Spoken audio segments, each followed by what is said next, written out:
Moskva və Tehran İrana qarşı hərbi gücdən istifadənin yol verilməzliyini və ölkənin nüvə enerjisi infrastrukturunu bombalamaq üçün kənardan təhdidlərin qəbul edilməzliyini vurğulayıblar.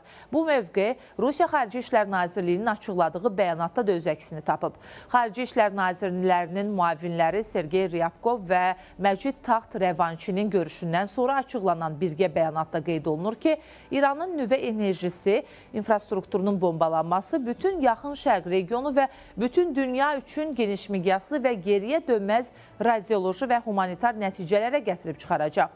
Tərəflər həmçinin İranın nüvə proqramı ilə bağlı Qərbin iddialarını və anlaşılmazlıqlarını aradan qaldıracaq real, davamlı danışıqlar yolu ilə həll yollarını tapmaq üçün martın 14-də Pekində keçirilən Rusiya, Çin və İran arasında yüksək səviyyəli məsləhətləşmələrdə müəyyən edilmiş kursu da təsdiqləyib.